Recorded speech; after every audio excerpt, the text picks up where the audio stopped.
और मेरे साथ जो गेस्ट जुड़ रहे हैं मैं आपको इंट्रोड्यूस करवा देता हूं। अनिल शर्मा जी अध्यक्ष हैं स्कूल शिक्षा परिवार के, मनीष विजयवर्गीय अभिभावक हैं, राजेंद्र आर्य जी कांग्रेस नेता हैं और आशीष चतुर्वेदी जी बीजेपी नेता हैं। आप सभी का स्वागत है न्यूज 18 राजस्थान पर।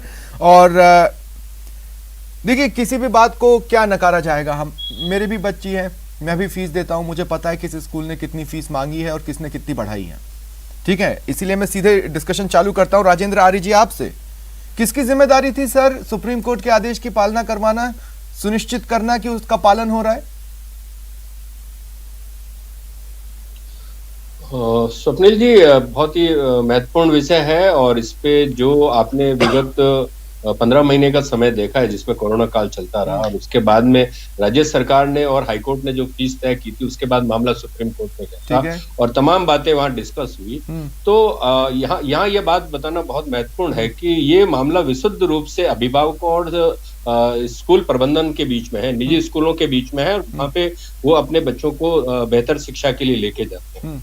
राजस्थान सरकार के संज्ञान में ये विषय आया है और इसके बाद में आप निश्चित मान के चलिए कि लेकिन राजेंद्र, मैं कह रहा हूं सुप्रीम कोर्ट के आदेश को आए 3 महीने से ज्यादा वक्त हो गया, उसका पालन हो ये सुनिश्चित करना किसकी जिम्मेदारी थी?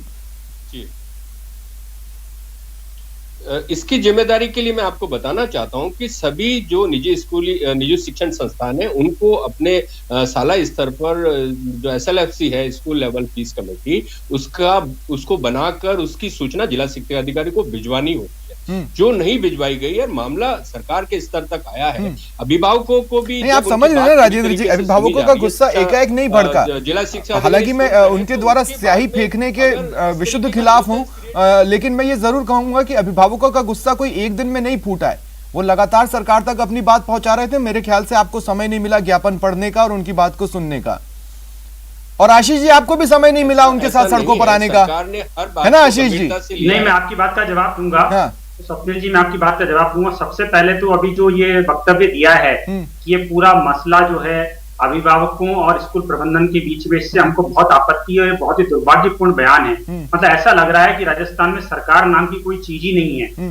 देखिए, स्कूल का जो फीस एक्ट आया 2016 में, विपक्ष नाम की अगर चीज है तो अभिभावक अकेले क्यों प्रदर्शन कर रहे हैं समय से? देखिए, भारतीय जनता पार्टी की पूरी सहानुभूति और समर्थन अभिभावकों के साथ है।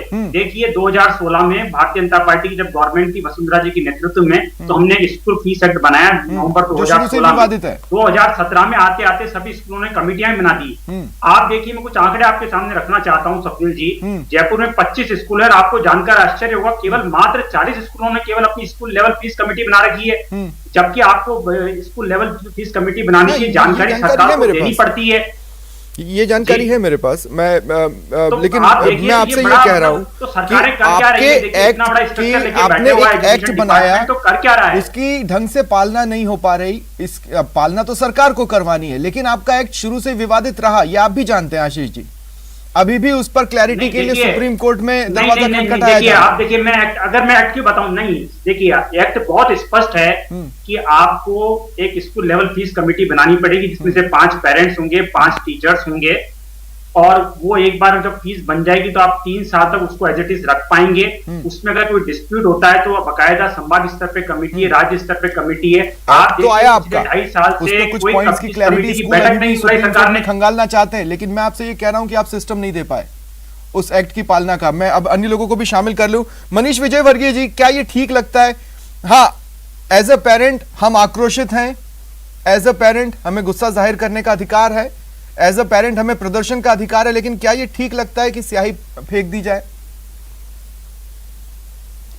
बिल्कुल उचित नहीं है, पूरी तरह अनुचित है और स्याही फेंके जाने की तमाम राजस्थान के जो अभिभावक संगठन है वो निंदा करते हैं। ये उचित नहीं रहा, ये दुर्भाग्यपूर्ण रहा। और हम शुचिता से काम करने वाले अभिभावक वर्ग के बच्चे हमको देखते हैं, हम संस्कार और संस्कृति की बात करके हमारे बच्चों को देखना चाहते हैं। ये बिल्कुल भी उचित नहीं हुआ है। इसकी जांच होनी चाहिए और जो भी इसके अंदर कहीं है उसके ऊपर कानून की कार्रवाई हो, लेकिन ये अभिभावक को बदनाम। अब मुझे आप ये बताइए मनीष जी, मुझे आप ये बताइए क्या हो रहा है पेरेंट्स के साथ? मैसेजेस आ रहे हैं, दबाव बनाया जा रहा है, कैसे, कौन से स्कूल हैं?